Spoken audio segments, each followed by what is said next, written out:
You might recall about 10 days ago, Statistics Canada came out with a report showing that in June, the number of jobs in Canada went down by 1,400. That almost never happens. And it almost never happens at the beginning of summer when all sorts of seasonal industries pick up, like agriculture and tourism, service, forestry.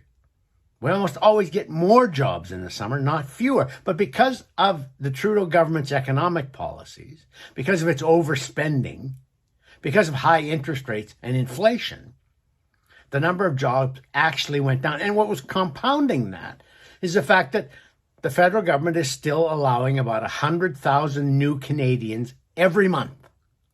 That adds 40 or 50,000 people who are looking for jobs every month. That's why, since April of 2023, our unemployment rate has gone up by 1.3 percentage points. It's federal lunacy that's leading to bad jobs reports. But buried in that bad job report were another set of statistics I think you might be interested in. Since the federal Liberals came to power in 2015, the size of the federal civil service has grown by 40%. I think it's actually 39.9, but let's say it's 40%. At the same time, the population of the country has grown by about 12.5%. So the size of the federal civil service has gone up 3 times the size of the population. The size of the federal payroll, because they're now mostly, the new hires are mostly executives and managers. The size of the federal payroll has gone up by almost 60% since the Liberals came to power. Statistics Canada says now that under the Liberals, federal civil servants make on average about $45 an hour. And they can't process passports, and they can't do security clearances for military recruits, and they can't do this, and they can't do that. This is an incompetent government. And all the Liberals have done is hire more incompetents. They have all sorts of people working at home. You remember at the beginning of summer that the federal public service squawked when they were told they'd have to go back in September into the offices 3 days a week. They're supposed to go in 2 days a week now, and many of them do not. But my goodness, having the thought of having to go in 3 days a week was upsetting. They're not doing much at home, but they're getting paid a lot for it. And that has been a real drag on Canadian growth.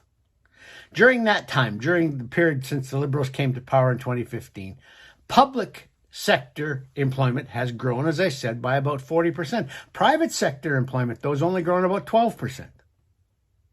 And you cannot have a situation perpetually where you have more civil servants, more public sector workers, more people who work in hospitals, schools, universities. You simply cannot have a situation where you have more of those people being hired than there are people who are getting jobs in the private sector, because the jobs from the private sector fund the jobs in the public sector. But we now have this privileged class in Canada, under the Liberals, of federal civil servants who work fewer hours than the average, who get longer vacations, who retire earlier, who have better benefits, who have higher pay. And in fact, their pay is about $45 an hour versus about $35 an hour for the average worker in the provincial governments, municipal governments, and in the private sector. They are a privileged class, and they are acting like a giant bag of salt on the tails of the Canadian economy. They're dragging it down. They're not producing much.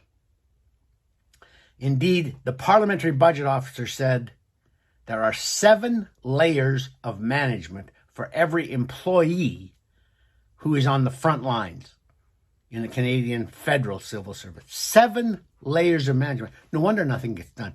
Every issue, every decision, every report is bounced up and down and up and down and up and down among people whose only job is to review it, but not get in trouble. They don't want to make any mistakes. They don't want to be the one who has to take responsibility. And that is why our economy has slowed to a trickle. We will grow our economy this year in this country by under 1%. You simply cannot have that level of economic growth if you're going to have a prosperous country. For Post Media, I'm Lorne Gunter.